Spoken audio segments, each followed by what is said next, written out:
Hello everyone. आज की class में बात करते हैं प्रिवेंटिव एंड कम्युनिटी ऑप्थेल्मोलॉजी। ये आपके सिलेबस में एक टॉपिक है जो जनरली पूछा तो नहीं जाता एग्जाम में, लेकिन सिलेबस में है तो एक बार पढ़ना ज़रूर है। चलिए बात करते हैं इसके बारे में क्या है।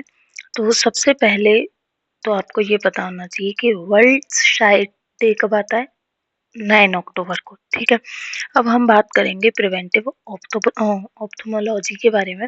तो eyes are the windows of our body, जो कि देखने का काम करती हैं।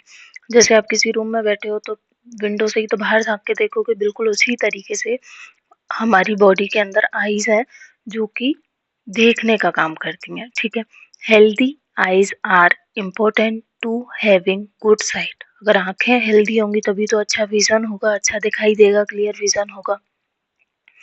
Preventive ophthalmology means to protect the eye from any kind of disease. Prevention कर रहे हैं, रोकथाम कर रहे हैं पहले से ही किस चीज की, कि आगे जाकर के आप किसी पेशेंट को आंखों का कोई रोग ना हो। तो उसके लिए हम पहले से ही कुछ प्रिवेंटिव मेथड तैयार करते हैं जिसको हम कहते हैं प्रिवेंटिव ऑप्थेल्मोलॉजी। तो इसका मतलब क्या है? Protect the eye from any kind of disease, किसी injury, and prevention from the senile changes taking place. आंखों के अंदर जो भी एज के साथ साथ जो चेंजेस होते हैं उन सब से रोकने के लिए, या आंखों में कोई इंजरी हो सकती है उसके लिए क्या क्या प्रिवेंशन आप पहले से कर सकते हो, वो आता है प्रिवेंटिव ऑप्थेल्मोलॉजी के अंडर। इसके लिए प्रत्येक व्यक्ति को रेगुलर आई एग्जामिनेशन कराना चाहिए। हर 6 महीने या 1 साल के अंदर बार बार आई चेकअप कराना चाहिए और आई केयर करनी चाहिए। जैसे कि पेशेंट को अगर हाइपरटेंशन है, डायबिटीज मेलाइटस है, तो उनकी जो आई के अंदर रेटिनल चेंजेस बहुत ज़्यादा होते हैं, अर्लियर शुरू हो जाते हैं। इसीलिए पेशेंट को अगर बीपी है, शुगर है, तो उनको तो कंट्रोल करे, साथ साथ आई चेकअप भी प्रॉपर कराए। पर्सन को एज रिलेटेड मैक्युलर डिजीज हो सकती है, ग्लूकोमा, कैटरेक्ट, इनके इनके लिए पहले से अवेयरनेस देनी चाहिए, जिससे क्या है, अगर थोड़े बहुत सिम्टम इनिशियल स्टेज में आना शुरू हो जाए तो पेशेंट उसको जल्दी से ट्रीट करा सके, वो अपनी सीवियर स्टेज में ना जाए। तो इसके लिए आपको पहले से ही जो अवेयरनेस क्रिएट करनी पड़ेगी, बढ़ानी पड़ेगी, कि अगर ऐसा सिम्टम आता है तो ग्लूकोमा है और उसके लिए आप डॉक्टर पे जाइए, चेकअप कराइए।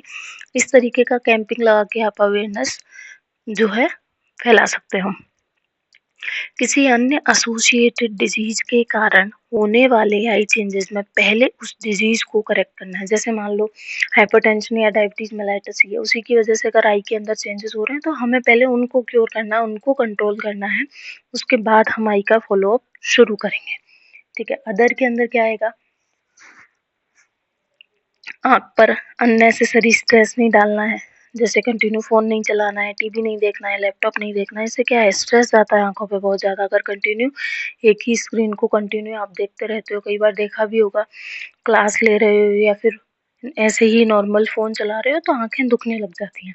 ठीक है, तो बेवजह का स्ट्रेस आँखों पे नहीं डालना है, ये भी प्रिवेंशन के अंदर ही आता है।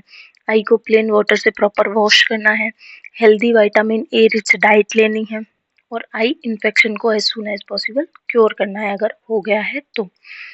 आयुर्वेद के अकॉर्डिंग हम क्या कर सकते हैं?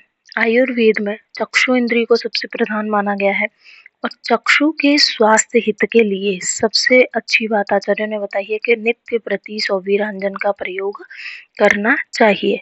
और रसांजन के प्रयोग के लिए क्या बोला है? पंचरात्रे व अष्टरात्रे व, 5वीं या 8वीं रात्रि को हमें रसांजन का प्रयोग करना चाहिए।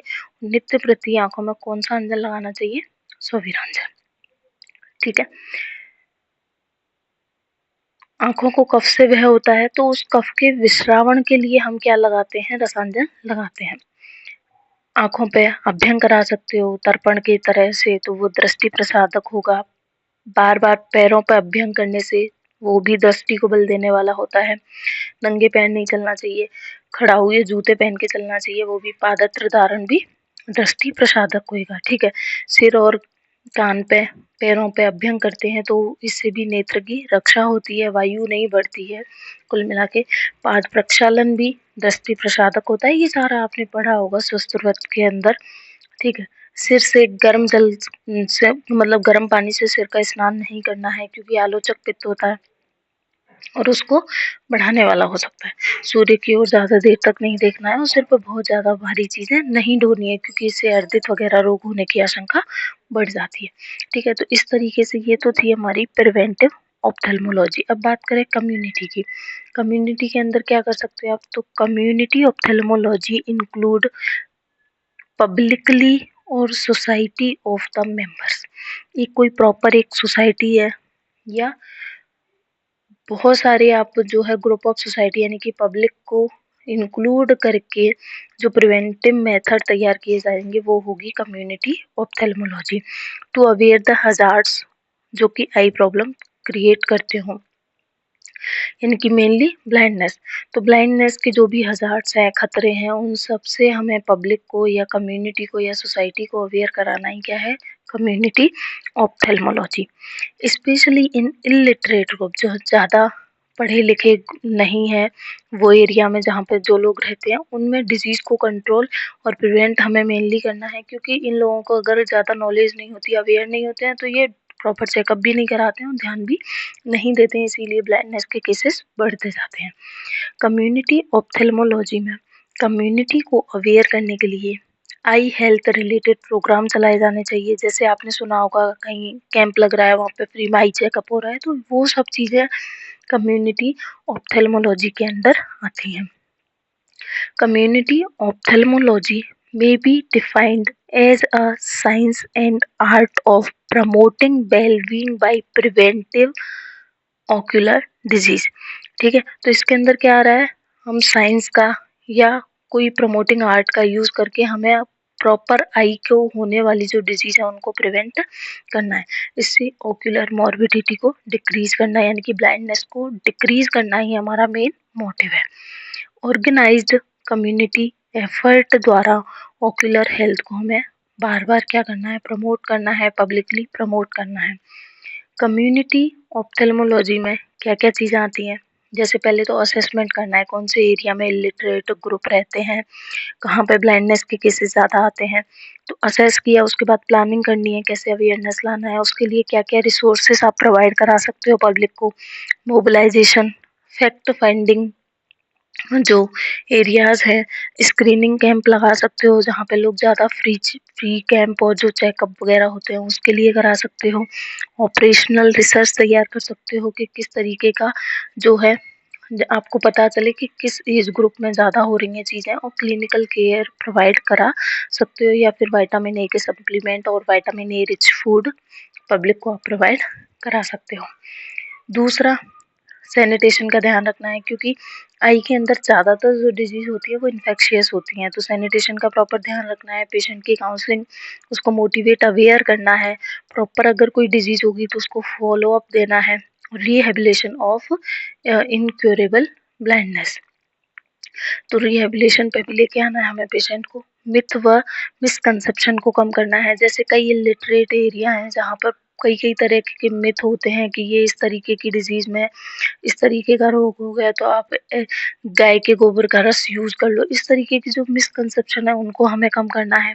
इंफॉर्मेशन, एजुकेशन, कम्युनिकेशन को बढ़ाना है। आई डोनेशन को प्रमोट करना है। Community ophthalmology programme trained team तैयार करनी है, जिसमें प्रत्येक मेंबर को एग्जामिन करना है, जिसमें अगर पर्सन को ज़्यादा नीड है, जो भी ज़्यादा नीडी जो पर्सन होगा उसको हम पहले बेस्ट आई केयर प्रोवाइड कराएंगे। तो ये बहुत छोटा सा टॉपिक था हमारा प्रिवेंटिव एंड कम्युनिटी ऑप्थेल्मोलॉजी। पूछा नहीं जाता, लेकिन एक बार आप इसको पढ़ ज़रूर लेना। Thank you.